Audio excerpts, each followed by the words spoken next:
welcome to Eerie Essex. I'm Bethan Briggs-Miller. And I'm Ailsa Clark.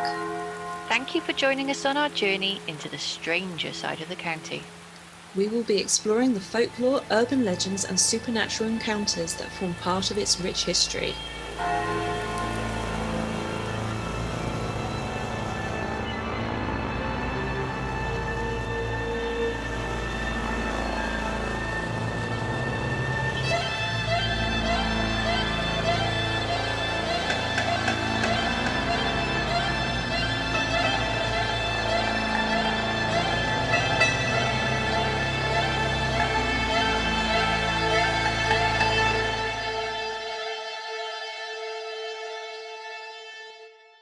Welcome to episode 2.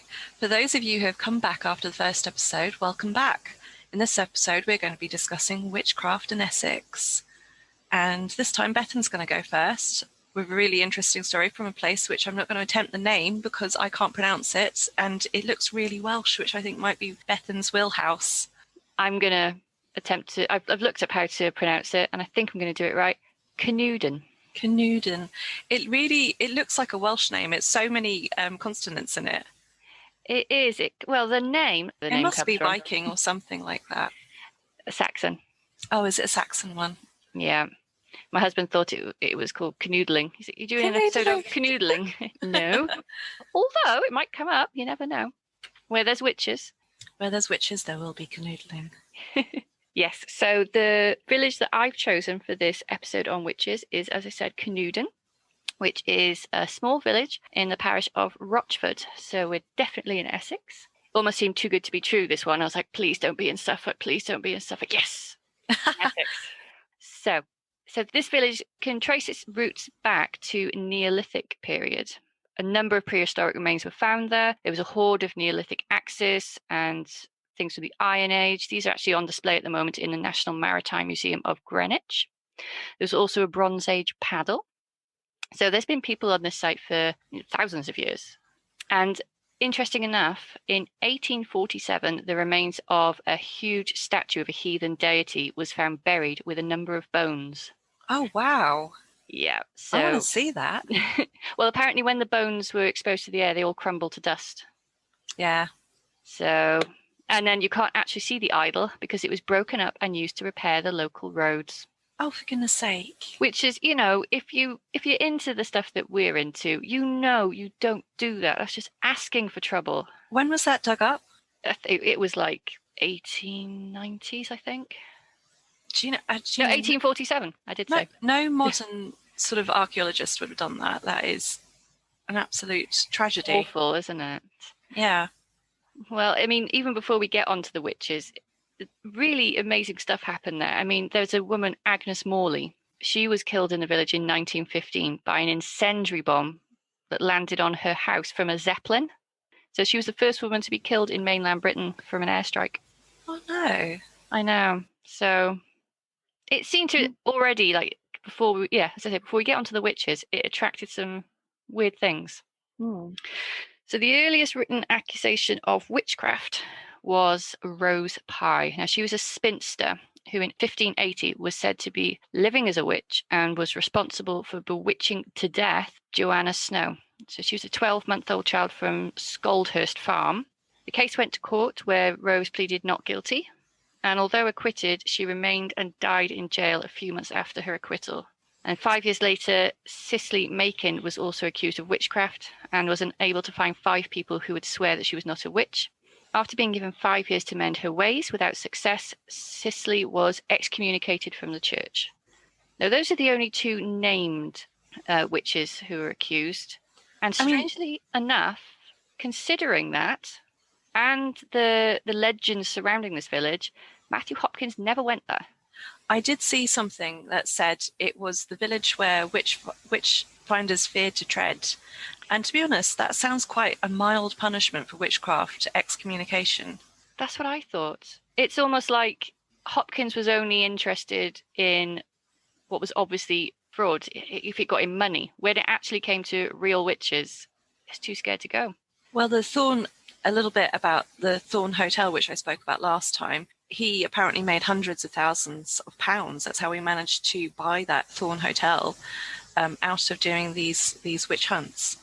Well, from what I've read and what I'll talk about, I think as well he might not have gone there because people were so afraid of these witches. I don't think anybody would have actually come forward and said it because they were so frightened of them. They had a real hold over the village. So the original coven was said to have been founded in the 15th century by a local landowner that had fought in France, and while he was over there, he had been initiated into a coven and then brought it back with him. The main legend revolves around the church, so it seems to be the central focal point of all these stories. So as long as the church hour stands, there will be 6 witches in Canewdon, and every time a stone falls, a witch dies and another will take their place. There's normally 3 of cotton, 3 of silk, so that means 3 of the upper class and 3 of the lower class. I don't know if that still remains the same today. Obviously, this is going back and back in time. It was always said that one would be the parson's wife and another the butcher's wife. And even to this day, there's people who want to walk around the tower at midnight. Now, it can either be 3 times clockwise or 3 times anti-clockwise. There's different accounts. But then you'll either be forced to dance with the witches or the devil will appear. So nice little jig, or potentially brimstone and fire. Yeah, that's quite a risk to take, I think. And then apparently when the church tower falls down, the last witch will die. So they seem very connected to this building. So one of the earlier accounts I could find, so this witch isn't named, but she was said to have stolen the bell from Latchington Church, which is over the river. And she attempted to row back across in a bathtub using feathers for oars. She was seen by a waterman who she cursed to forget. And he did. He forgot what he saw until years later, when he heard the bells tolling at her funeral, he suddenly remembered it. So not after a few pints then? No, not well, there might have been a few pints involved, but there seems to be that, like, if people were cursed, if people received bewitchment, it would end with the witch's death. And this belief in witchcraft survived into modern times. I mean, I went on the Facebook groups for Canewdon, and there's still people talking about it, like, oh, do you remember when I saw that? Or do you remember when that happened to us when we were younger? So it's still very much in the mindset of the people in the village. So I'd love to go. I've looked at it up on the maps for us. It's an hour away. I did see that there was on Halloween, what you were talking about with the church. Apparently the police actually cordon it off so people don't attempt to do that on Halloween anymore, because apparently it got too busy. It did. Apparently Halloween in the village is very busy, and even now, like, I think, I'm not sure if it happened during lockdown, but the police still, they cordon it off. I think even like people coming in their cars, they stop them and ask them where they're going. So part of me thinks, is that because they're worried it might be true? Or is it just litter? I bet they have some amazing Halloween parties. Yeah, definitely. You would, wouldn't you, living there? Yeah. But I mean, as well as dancing around the church to create these things, children would also dance around to avoid being bewitched. It's almost like give and take. So they would dance around either the church tower or an altar tombstone that's there. Now, this altar tombstone is supposed to be where the devil was reputed to have lived. And in one video I saw online, there is a little gap between the tombstone and the earth, as you can see in, and there's lead coffins in there. Wow. Yeah, which not great for the groundwater. Not great for the groundwater, no. But why lead? What's that about?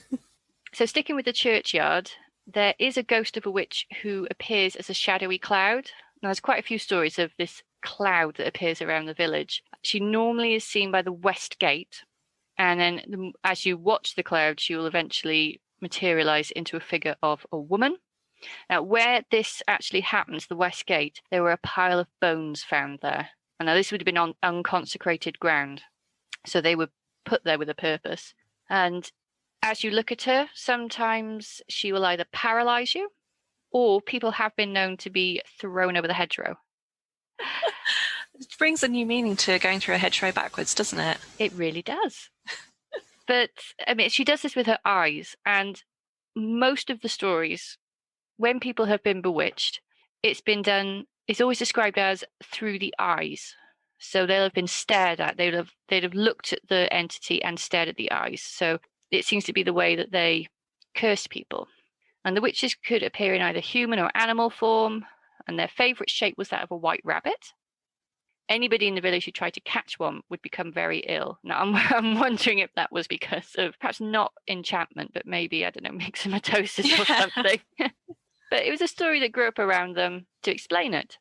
So they inflicted plagues of lice. They were well known for bewitching the wheels of wagons, and then as transport developed, then later bikes and cars. They could cause minor illnesses, and as I said, could paralyze with their eyes. They were also said to be able to fly, and would often be seen or heard flying over the church. And it was described as the sound of a rustle of silk overhead. Now, I was thinking about this, I was actually trying to be logical for once and didn't get too carried away. I was trying to think what that could have been. And did I tell you that early this year, I went to see a huge murmuration? Oh, yes. Yeah, you showed me pictures. It was beautiful. It was amazing. I mean, like thousands of starlings, but they didn't make a sound apart from like this. You could just hear their wings. Mm. And it made me think of that, this sort of sound of the rustle of silk. And it's a cloud. Yeah, it comes together, doesn't it, nicely as an explanation. So that was look at me trying to be. I know, I'm so proud. So anybody who was accused, like one of the things that usually pushed it was they had a dislike. They were disliked by the people of the village, which is the same probably all over Essex. Anybody who was, I mean, the woman, Rose Pye, who was accused, spinster, she was probably this strong, independent woman and got people's backs up just by being who she was. Didn't do anything bad, just people didn't like that. So, I mean, although there was one witch that was liked, a woman who, an author of, now this is a really interesting journal I found, it's called The Witches of Canewdon in the Folklore Journal. It was by Eric Maple. He visited the village in the 60s, and he actually spoke to people who were supposed victims of the witches. And one of the women he spoke to said that a witch appeared at her bed each night. She'd be wearing a Dutch bonnet. Now I looked it up, and it kind of does look like your typical witch's hat, perhaps in the dark, in the shadows. So, and then the more this woman would appear at her bed, the girl's health would decline. And the witch even told her that she'd soon be leaving the village. This did actually come to pass. One night when she appeared, she was about to talk, and suddenly there was a sound of glass breaking, and she was never seen again. And it was attributed to a witch bottle being broken. Oh, witch bottles. Yes. Now, these were often used in the village. There's a lot of accounts of people using them. They would be filled with urine, nail clippings and pins, and then be heated over a fire, which, considering what was in the bottle, I bet that smelled lovely. Delicious. And yeah, the witch would have suffered corresponding burns until the curse was lifted. So they'd have felt the effects of the fire. And if the bottle burst, the witch would die. And this is a different woman now. She told the author that she was actually present at the burning of one of these bottles. It was called Drawing of a Witch. And when the bottle was being heated, after some time, they heard scratching at the door. However, someone spoke, and it broke the spell. So apparently these drawings had to be done in silence. I find it interesting that to defeat witchcraft, people were quite happy to engage in some spell work of their own without a second thought. I mean, I do find I love the idea of witch bottles. When I worked at museums, there were quite a few finds of witch bottles, and they always had the same elements in them: the urine, the nails, quite often a red thread as well. Yes, that comes up a couple of times. Whose urine would it have been? I think it's the person who has been cursed. I did assume that, because I couldn't imagine it would have been easy to get the urine of the cursor and just sneak up behind him with a bottle. It would have put a whole new slant on taking the piss. Oh dear. One woman was actually, again, accused of being a witch, was given away because after a drawing had taken place, she was seen walking around the village with a circular mark on her face. Bless her, it could have been anything, ringworm or anything. Yeah, she could have just leant on her hand, like, Yeah. It must have been quite scary to be there at one point. I think, as I said, people were so et up with it that I think if you just had something unusual or stepped out of line, it would have been quite easy to have been branded. Well, literally in some cases. So one woman told the author that her grandmother had once put a spell on her, causing ill health. Not nice grandmother. And she did this through her familiars. Now, there's the same familiars in this village. It's a story that keeps going. So white mice. And the ill health was only alleviated with the death of that witch. So I don't know why a grandmother would want to curse her granddaughter. That's pretty harsh. There was once a boy who was on his way to a farm for his first day of work, and he was met by this old woman. Now, he had previously run errands for this woman before he started work, and she obviously took exception to him stopping doing this. So she told him that he would have a heavier day's work than he had bargained for. And then when he got to work, he found that he could hardly move, that all the farm tools would be extra heavy. He couldn't move his feet quickly. Everything just slowed down. And that curse only lifted when he began to run errands for her again. So I kind of, bless her, I kind of like that story. Yeah, I mean, she's an old lady. Like, give her a hand. Look after your old lady neighbours and your old, men neighbours. Yeah, definitely. I mean, perhaps we need to find out what that curse was when we get old. So, I mean, there were several things that could protect you from the witches, and one of the most popular was putting knives or scissors underneath doormats. That would prevent entry of a witch. That would prevent entry of basically anyone. Yeah. Depending on which way up you put them. I think it was meant to be flat. I think if it was up, even the people who lived there also would have trouble getting in. There was one family in the village who were particularly said to possess great skill in defeating these witches, and they were actually people whose job was the layers out of dead. And that's actually what they were called in this journal. And they had occult powers, and they could foresee death, and it made me wonder, were they actually witches themselves? That doesn't sound... Why were they not accused in others? I'm going to talk later about this area of belief. So I might have some answers for you in a bit. Ooh, I like that. Okay, so I looked into the source of the witch's power, and I assumed it was going to be something to do with the church, because obviously their life and death revolves around it. But it's actually said to come from a field beside the river, and this field is known as the Witch's Field. And it got this name as a witch had once been drowned in the river and then buried there, and no crop will grow. So I'm wondering what came first. Did the story come about because there was a patch where no crop could grow, or did it come about after? And I went on Google Earth and looked at the satellite view at the land around the river, and it all seems well farmed, but there is a patch. There's like a triangular patch in one field that just looks barren. I mean, that is something that when I was studying archaeology, I didn't study it at sort of university. I did it at A-level. There is they used to do aerial photography to find the sort of outlines of buildings, ditches. It's a really good way of actually seeing the ancient layout of towns. They now do it with satellites. So they have there's a whole new area called space archaeology, which sounds amazing. It does. Space archaeologist. Where they look at the Earth from satellites. And I know they've used this to great effect in the Middle East, sort of plotting out entire sort of city structures that have been lost. So it could be that what you saw was actually the structure of an ancient building, because they actually create where the earth sort of lies deeper into the ditches that they made, the crop will seem more dense, or the grass will seem greener, or maybe even if it's too much rubble underneath there, it might be that it becomes very sparse on top, so it leaves this sort of shadow on the surface. Well, it's probably going to be something like that. Again, I'm being really, really level-headed about this. Don't know why. I mean, apart from the area of grass that nothing grows on, it's also haunted by an army of toads. I have my mic on mute for when I burst out laughing at that.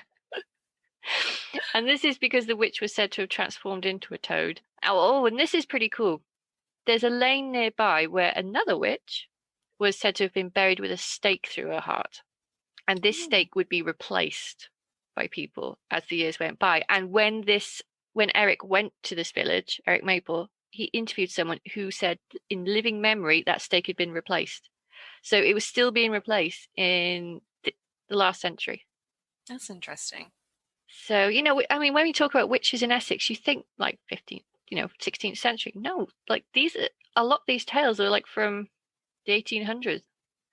So familiars. So I've already said that the familiars were white mice. These would be kept in like a wooden box and it would be handed down through the generations. So once someone sensed their end, they would pass this on. Whoever got the white mice would then inherit those powers. And just as you'd expect, people caught on to this and started getting their own white mice and used it to intimidate others, perhaps people who weren't witches, and just thought, I just imagine people going around saying, oh, you want that, do you? Well, look what I've got in this box. Oh, I love it. One old woman was actually asked to have her mice brought to her deathbed. And there was also a man who was dying in his bed and he actually couldn't die, but he wanted, the end was coming, but it just wouldn't come.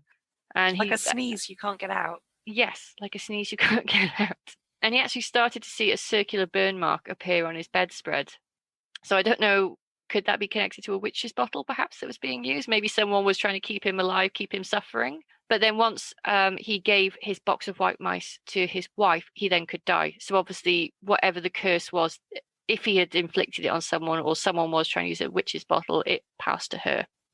There's also reports of a woman who was dying, or she had actually died, and white mice were found in her room and they refused to leave her body to the point where they had to bury her with them. Even an exorcism wouldn't get rid of the mice. And actually there was mice in Hadley, so a different village, but they had to be destroyed by fire, and this was the only way to end succession. Oh, poor mice. I thought that was really cruel. Yeah, that's awful. Now, sorry, I found so much in this. I'm racing ahead because I've got 4 pages of things. Go for it. I'm finding it fascinating. So these witches were supposed to all work independently. They weren't your typical coven. They would meet, but this was under the jurisdiction of the Great Wizard. So there would be different accounts. It mainly seems to be 6 witches. Some say 7, some say 11, but there would be a master over them. Now, the last recorded master was George Pickingale. He was the last and greatest wizard of Canewdon, and he was a widower who lived in a small little cottage near the Anchor Hotel, which is sadly no longer there, although it is still a place of pilgrimage for people who are curious. So I've actually got a picture of him, which I will put on our Instagram. He looks really cool. Like if you saw him in the village, you'd think, wow, he's got a story of his own there. So he was tall, unkempt and solitary, and he had really piercing eyes. And he practiced quite openly as a cunning man. So he restored things like lost property, he could cure warts, minor ailments, but he didn't charge for his services. And one woman was even cured of her rheumatism, but he transferred it to her father. So not very nice. No, that wasn't particularly kind. But, he would dabble. So he used black magic on occasions. And he would coerce local people into fetching his water from the well or village pump. He would do so subtly with hinting his white mice. So the older people in this village seem amazing. They would get their way with this. And he would take what he wanted from the village shop. They gave him free beer at the pub and he lived rent-free because anybody who crossed him fell ill immediately and they would only be restored by the touch of his blackthorn walking stick. When I grow up, I want to be this man. Yeah, he's quite a legend, isn't he? He could also stop farm machinery from working, again with his eyes, and to such an extent that when the farmers were doing work in the field, they would first bribe him to stay away. He's brilliant, isn't it? Yeah, do you know, he really reminds me of my, I'll come to this later, but it reminds me a bit of my grandparents. Like the sort of respect that they held. I'll get into that later though. I'm interested about that. Come back to that. Now, people would travel from great distances to see him. He was renowned. One thing he did, which is quite funny, he once made a hedge dance down a field. So I imagine maybe that was to do with a border dispute. Why does it always involve dancing? They never strut or, skip. They always do a dance. Yeah. Well, there's actually more dancing to come. I wonder what kind of dancing it was. Was it a jig? Was it bump and grind? Or like were they twerking? Breakdancing, you know, like the worm. Oh, bless. He used to like telling people to walk on ahead of him, and then he'd be there waiting for them at the destination. How he got there? I mean, apparently he could work at magical speeds and fly with the help of his imp. Actually, a picture was taken of him with the first car in the village. So you never know. He also had the power to whistle up the witches, and he could compel them to like gather and declare themselves, and he could will them to dance in the churchyard. So more dancing. And he died in 1909, aged 93. And towards the end, he was so ill, they forced him to go into the infirmary, which was against his wishes. And he said that he would demonstrate his power at his funeral, which I got really excited at, thinking, oh, wow, what happened? You know, he's such a legend. But I was a bit disappointed. The horses pulling his hearse just stepped from their shafts. And I've got in my notes here, really? Is that it? It feel like it, you know, for such a legendary character, it should have been a bit more, you know, brimstone, fire, and lightning. Do you know, there was a witch, when I did Inktober last year, I looked into the case of a witch, I think in the Mississippi, who at her funeral swept away the entire town with a hurricane. Blinking heck. Yeah. So, you know, maybe he wasn't as powerful. It was just... But there was another variation on that story in the lead up to his illness. So apparently there was a really summery evening, there was no clouds in the sky, and yet there was a huge clap of thunder and a bolt of lightning set fire to his cottage. And obviously he survived, because the next morning he was walking past the churchyard and his hat blew in there, and muttering curses under his breath, he went in to get it, and a shaft of sunlight from a stone cross fell across his face, and that's how he started to become ill. Oh, so maybe somebody was working against him. Who knows? And then on his deathbed, white mice were seen suckling at his nipples. Ew. No. Yeah, white mice again. And he was buried in an old part of the churchyard, which, as well as his cottage, has become a place of pilgrimage for people. And his son was said to have inherited his powers, but I couldn't find anything going forward. The trail goes quite cold after his time. I mean, he was supposed to have disbanded the witches several years before his death, so I don't know whether something had happened. Maybe that's why he fell ill. Maybe. Because he tried to disband them. Maybe. But there was another really good book I found. This was called The Picking Ill Papers, and it's by W.E. Liddell and Michael Howard, and it's an account by Charles, I have to try and pronounce this, apologies if I do it wrong, Lefebvre's. And he went into more of his Picking Ill's association with witchcraft. So, I mean, he had quite the reputation in modern witchcraft circles, like to the same level as Aleister Crowley and Joel Gardner. And he is described as the devil incarnate who knew the secret of the elixir of life. And actually, his whole family were renowned and feared all over East Anglia, and it was supposed to go dating back to the time of Merlin. And Aleister Crowley was actually admitted into one of Picking Ill's 9 covens in Norfolk. So I want to look more into that, because all of a sudden, like, we're out of Canewdon and there's other covens around Norfolk. He was believed to have sold his soul to the devil and held orgies at night in the churchyard. So not just dancing, Elsa, there are orgies. Well, you know, it wouldn't be witchcraft without an orgy, would it? It wouldn't. And the vicars were terrified of him and would like turn a blind eye to it. But there was like a new vicar who was there, like, just taking over for a short time, and he didn't know much about the village. So one night he heard what was going on in the churchyard and came out with a riding crop. And I put in my notes to join them or but to chase them off. And all he found were 13 white rabbits bouncing around the churchyard.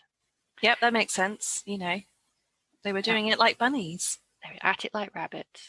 I'm promised now I'm coming to the end of my research, because we're coming down to more modern times. 1975, a pin-studded doll was found in a wood near the village, and it was in a ring of white powder next to a black candle. And in 1978, there was actually an Essex councillor that claimed Canewdon was one of the last places in England where traditional witchcraft was practiced. I couldn't find who that was. So if anybody who's listening knows that Essex councillor, I'd be fascinated to know who it was. And he actually said there was a coven allegedly meeting there to plan on casting a spell to stop the then proposed third London airport being built near Maplin Sound. And it didn't get built. It didn't get built for several reasons. Whether it was witchcraft or not, I don't know. But it seemed to be too expensive. There was better areas. And then I've been looking online, looking on Facebook groups. There are still people sharing stories. Like, oh, do you remember when we were younger? Like, especially when people were kids, I think they used to like to try and find the witches and see what they could see in the church. And there are some little tales, but it goes quite cold after the 70s. So I suggest we go there ourselves. Yes. It sounds like fun. Yeah. Let's What try not made to you get cursed, though. Yes, I think we should take a St. Benedict's medal. But yeah, that's my village. Wonderful. That is, I have been avoiding looking at anything to do with Canuden since you told me that you were doing it. So that has been a complete and utter surprise to me, apart from the one or two things I couldn't help but see, like the Halloween sort of embargo about going there. But which makes me want to go even more. Yeah. Yeah, it's fascinating. Amazing that we have something like that in Essex. Something that I found when I've been sort of looking into Essex, and I think it's possibly because of where we are with the sort of ports that we have and the sort of way that the industry took over here, that we've lost so much of our own folklore and our own, like, these weird sort of superstitions that we had because of sort of industrialization mostly. But everything is, it all becomes sort of myth and folklore in the end when you're handing things down orally like this. Yes, which is why I particularly like this tale. I mean, there's very few. I don't know what you found with your village, but it seems, there's a certain point where the tales stop, and this seemed to be quite recent. Mm. What else I found on Facebook? People still believe.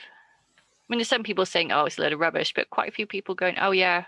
Maybe it's something to do with how much of our lives is digital now as well. Like if it's the sort of end of the 70s through the 80s, that was a time of huge change, wasn't it?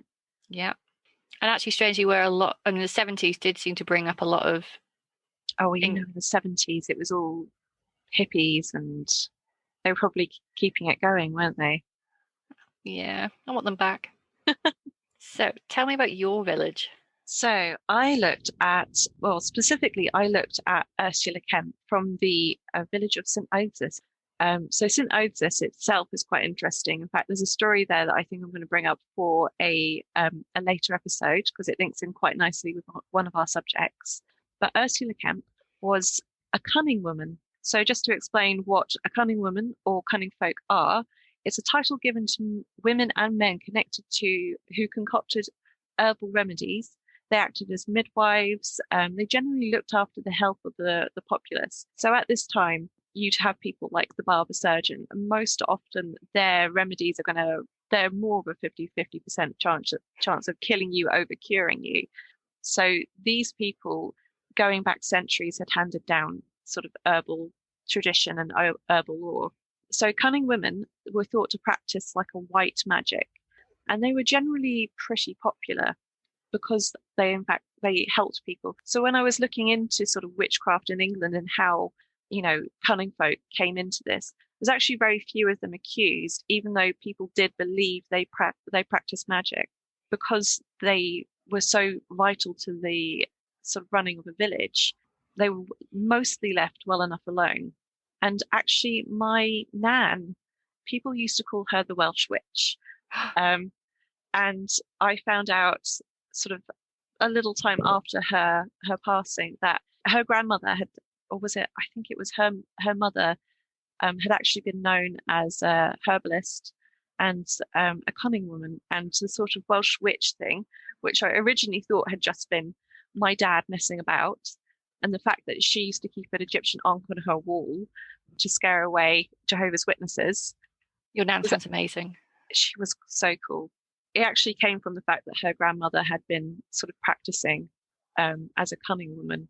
So wow, I was really happy to hear that, and I wish some of that had been passed down. But it loses something in the generations, doesn't it? I don't know. Maybe if you have a dabble. But so yeah, they were cunning women, generally well thought of, and very rare for them to be accused. Ursula, however, fell foul of that. She got on the wrong side of her neighbours, and in 1582 she was trialled for witchcraft. The first person to accuse her was a woman called Grace Thurlow, who had been her neighbour. Grace, having asked Ursula to help her son Davy, who had fallen ill, went on to become quite angry with her. So Ursula treated him and he recovered temporarily. However, not long after, Grace and Ursula argued over the care of Grace's daughter Joan. And not long after this argument, the child fell from her crib and died by breaking her neck. Oh, that's sad. Very sad. I'm going to come on to why I think that happened later. So obviously Grace didn't put these two incidences together at the time. However, she was later asking Ursula for a cure for her lameness that had overcome her since the child's death. Ursula yet again provided care and helped Grace, who recovered for a while. However, Grace refused to pay Ursula the 12 pence that she had previously promised her for her cure. And after this, Grace fell ill again, and that is when she started to suspect Ursula of having done witchcraft to her. She said that ever since her and Grace had fallen out over the 12 pence, either her or her son had been affected by lameness or illness. Oh, they were suffering depression. Well, I'm going to get onto what I think happened there. Okay. The second person to accuse Ursula was Alice Leatherdale. Alice testified that Kemp had asked her for some scouring sand, which was, they basically used it like we would use a Brillo pad by the sounds of it. But Alice refused, knowing Grace, this is a great quote, knowing Ursula to be a naughty beast. Oh. Alice Leatherdale's daughter later saw Ursula, and Ursula murmured about her mother as Alice's daughter passed. So soon after, the daughter fell ill and died, and Alice blamed Kemp for the girl's death. Kemp's 8-year-old son actually was one of the people who testified against her. He claimed that his mother kept 4 spirits or familiars, and he's described them as a grey cat called Tiffin, a white lamb, I think this is said Titty, a black toad called Piggy, and a black cat called Jack. And he said he'd seen his mother feed these familiars the sort of familiar beer and cake, and also let them suck blood from her body. Oh. And then he said he'd also been present when and Alice Newman had visited his mother, and that his mother had given Alice an earthenware pot which he believed to contain the familiars. Days later, he saw Newman return, telling Kemp that she had sent the spirits to kill a local man and his wife. Oh my God. So Ursula, after she was arrested, was kept for a time in a prison known as the Cage on St. Osyth, and made her own confession eventually. And we can imagine how that confession was gotten out of her. Knowing what we know about the practices of witch poking and starvation and not letting them sleep. So Justice Brian Darcy took her confession in private. And Kemp explained that approximately 10 years ago she had been lame, and she had gone to a local cunning woman who had told Kemp that she had been bewitched and she could unwitch herself, and recommended a ritual to Kemp. So Kemp performed the ritual and recovered, and she then had told 2 other women about this.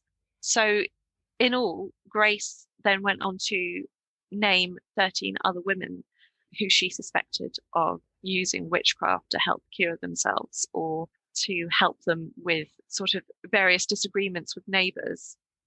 And she admitted to the 4 familiars her son had mentioned. She said that 2 were male spirits that killed people, and 2 were female spirits who brought sickness and destroyed cattle.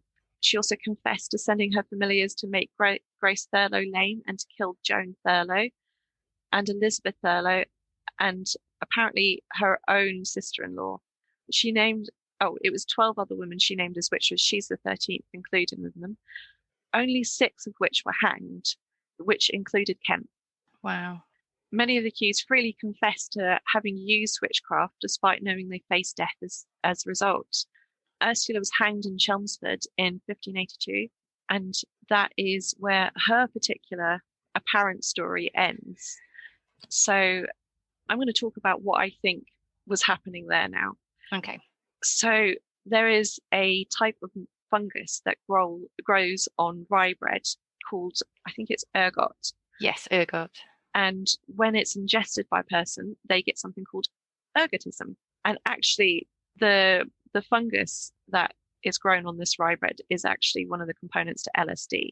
And it's particularly bad in younger people and especially children. So some of the symptoms that happen are obviously hallucinations, convulsions. I'm wondering whether the baby Joan had been fed some bread with this mold and convulsed herself out of the cradle. Yeah. The same with the lameness that happened with the other Thurlows, because obviously they had been treated and it kept on coming back. Yeah. I think it explains a lot of what happened there. Probably explains a lot of what happened in East Anglia. Essex. Yeah. So I was reading this great journal by a person called Mary Kilburn Matosin, which was called Bewitched or Intoxicated, the etiology of witch persecution in early modern England. And she talks about how the accusations of witchcraft lined up to wet springs in which this ergot would grow on the rye bread. And when you look at the sort of records of how wet the spring was and how many people were accused, you see where there's been a dry spring, you get maybe 4 or 5. Where there's been a wet spring, it can get up to 23, even 60. Oh my God. So I think that's a good reason for You're right. Yes. And I know that this was one of the reasons they gave for the Salem witch trials as well. This was thought to be one of the biggest factors behind it. I suppose as well, if you're in that state of being poisoned with it, you would be very suggestible. Yes, of course. And you also wouldn't know much about what was happening to you. You might see things or, think you've done things as well. So the person accused of witchcraft may also have suffered from the poisoning and think that they had done things. Well, I mean, when I must have been about 21, I had my drink spiked with what was suspected to have been LSD. And I saw things. The walls melting, things crawling up the wall. I was paralyzed in bed. God. I couldn't even call for my mum. And when I first got back, and I can't remember getting home. And then I was sat there talking to my mum, and I had an out-of-body experience. I watched myself talk to my mum. Oh, God, Bethan, I'm so sorry. That's awful. I was okay with, thank God, I went home. I didn't go on to the clubs. Yeah. Oh, but thankfully you're all right. Yes. But yeah, I could totally see why people would see. I mean, it's a trip. Yeah, not a nice one. When you've got sort of that much religious zeal going around as well, and the church saying, don't let people who you think are doing witchcraft live, you can see how this all came about. Yeah. So another part to the story is that Ursula was hanged in Chelmsford in 1582.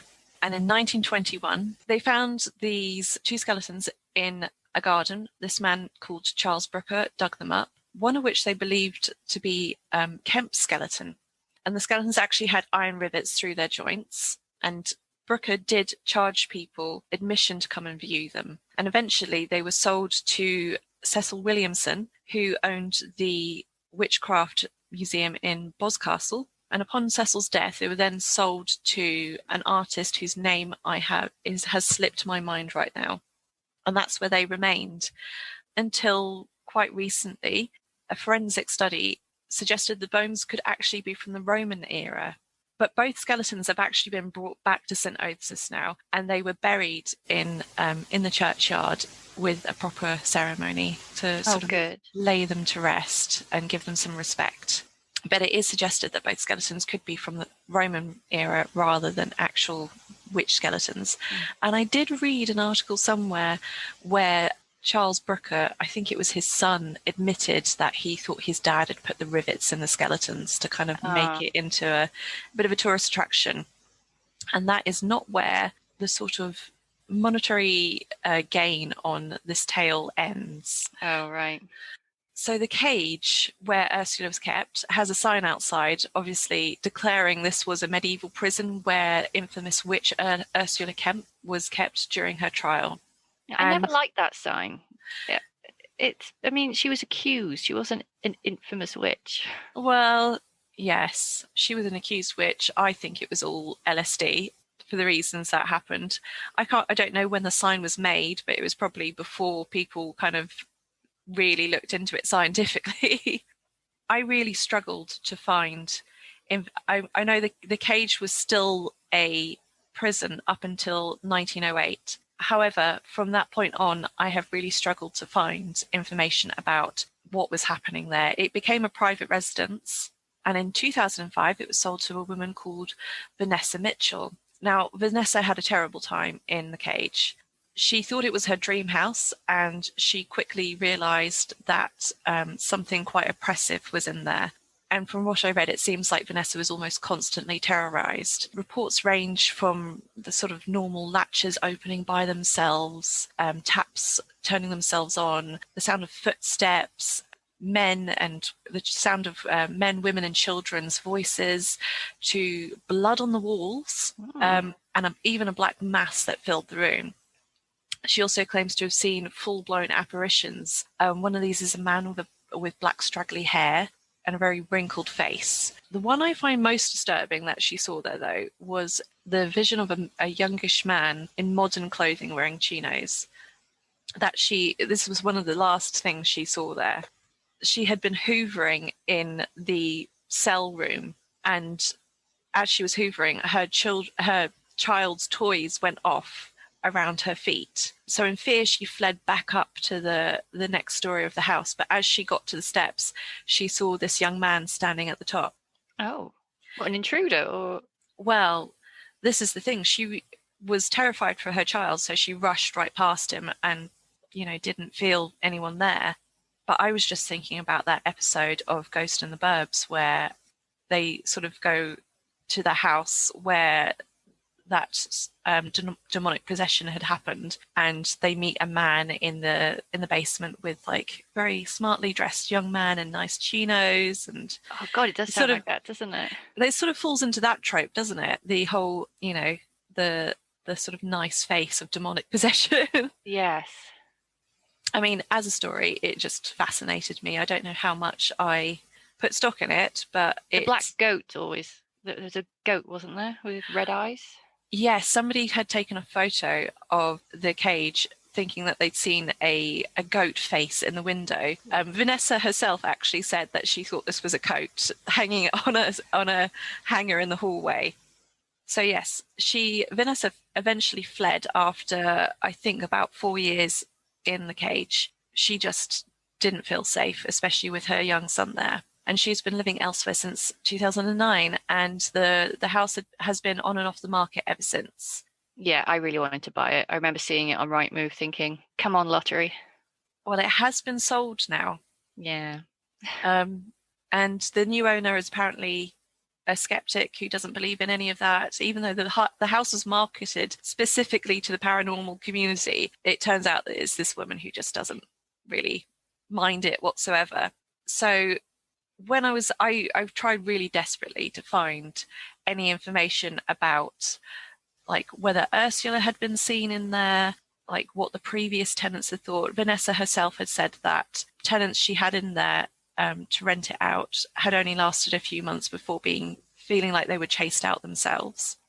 And the problem is that there is so much documentation about Vanessa's story. It's very hard to find any previous documentation. However, I did find a comment on a blog that was very critical of Vanessa's story, left by the daughter of the previous owner. Now, this is where it gets a bit contentious, because Vanessa had made a claim that the previous owner's husband had hung himself, completed suicide in the cage, and that he was one of the spirits there. And in fact, she says that his death certificate actually turned up on her kitchen table, and she called the wife to ask, is this something you've left behind?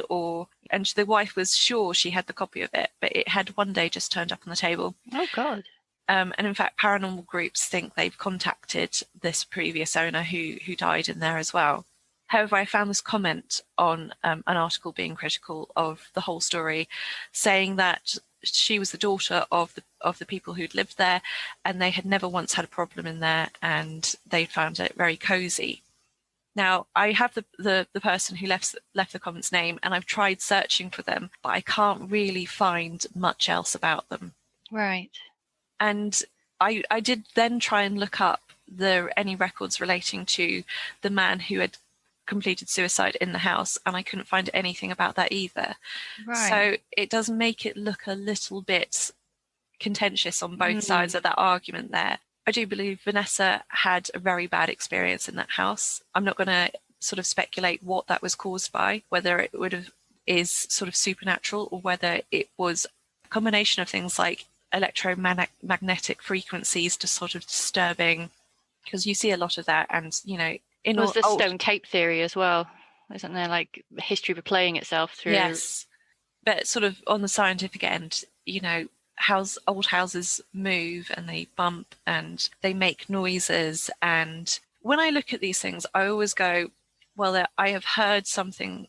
I know there's some scientific reason for that. Even the blood on the walls, you know, I'm not a scientist, but I have heard all these explanations. So when you can't see it for yourself, first person, it's hard to know which end of the spectrum you should fall on these sort of cases. But I'd love to know what the tenant who lives in there now, how they feel about it as a skeptic. I was just thinking that. Yeah. If you're listening. I mean, I know how I feel in this place. You know, things go bump, things fall off tables.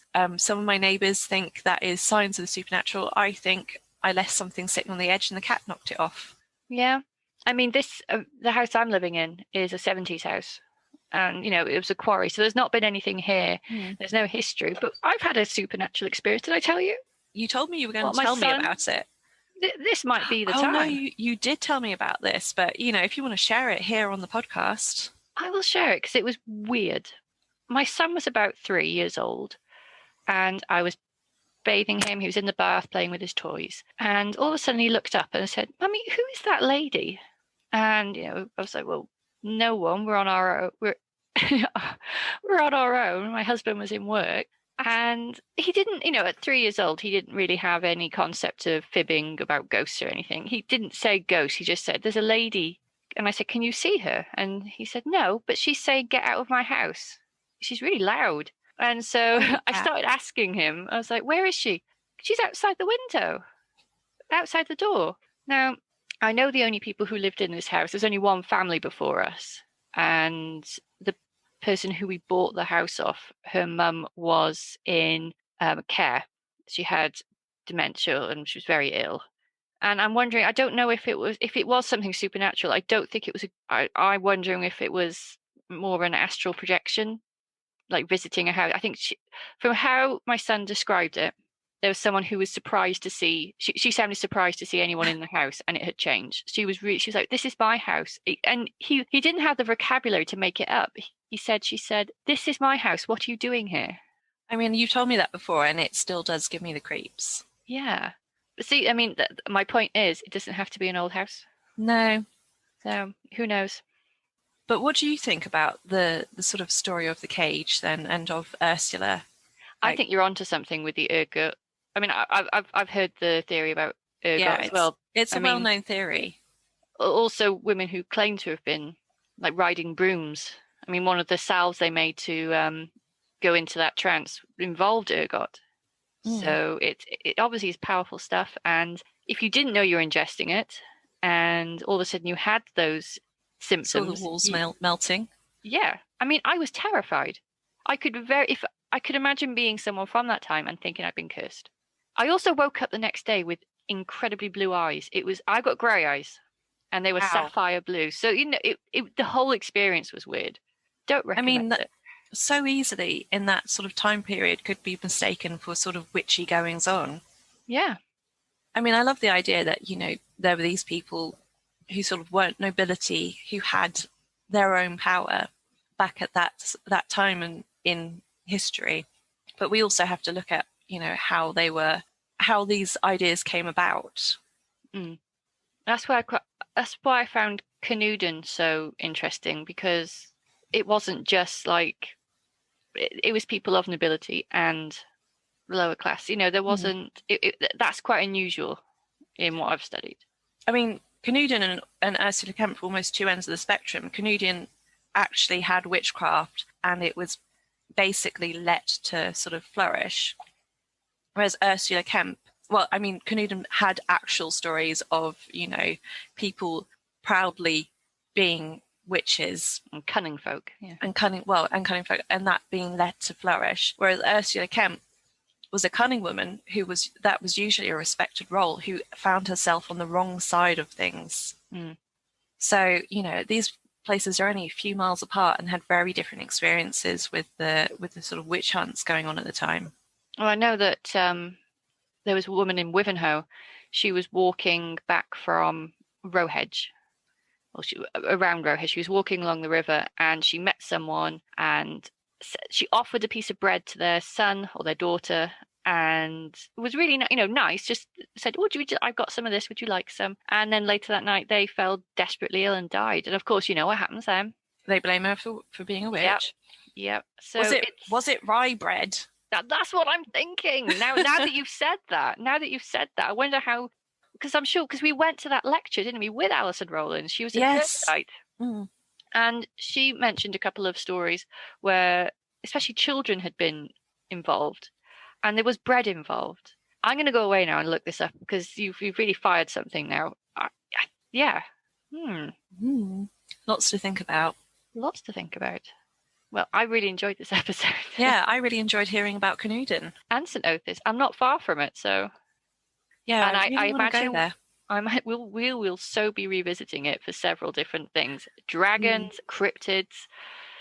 There's a saint story there. There is a saint story. So quite a gruesome saint story. Oh, it's quite a popular one. Be fun to look at. Yeah, so we'll be good. But perhaps we should go there. Yes. I know the pub is next door to the cage, and my theory is if you want stories, it's the church or the pub you go to. I forgot to tell you. One of the stories about the cage, I forgot, and I found this one really interesting because it involves a retired police officer. Okay. So he had been taking photos around the cage, and he took a photo one night down a place called Coffin Alley, which apparently runs behind the cage. Yes, it would have been, from what I remember, it's part of the old corpse road where they'd have carried the coffins from the church to the burial ground.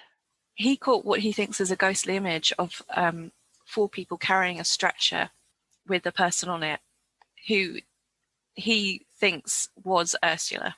Oh, wow. And I have seen this photo, and I find it very difficult to make out what's going on, but there is some sort of very odd light effect going on in it, which I can't quite figure out. I'd probably have to show it to somebody who actually knows more about it, somebody like your husband, Jack, who actually knows stuff about photography.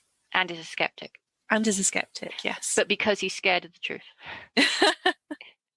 Okay, so, send me that photo. Perhaps we can put it on Instagram. We will. Oh, we now have our Instagram up and running, which is, our handle is Eerie Essex. And Elsa has done an amazing logo for us. Oh, thank you. All down to her. And as ever, if anybody's got any stories or wants to share anything with us, anything really, or if you've got any more information about what we've spoken about, you can email us at eerieessexpodcast@gmail.com.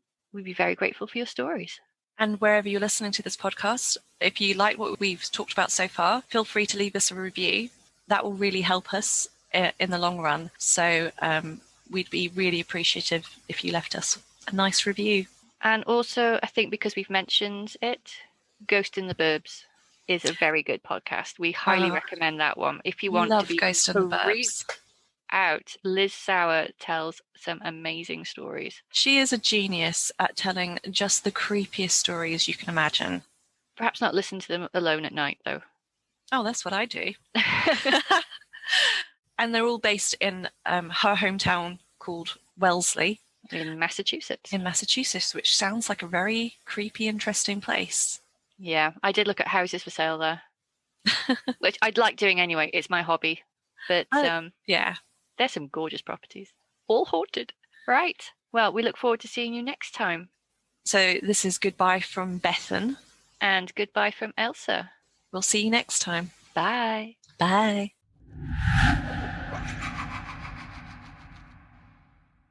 If you would like to share a story or have any more information on this episode's topics, you can contact us via email at eerieessexpodcast@gmail.com.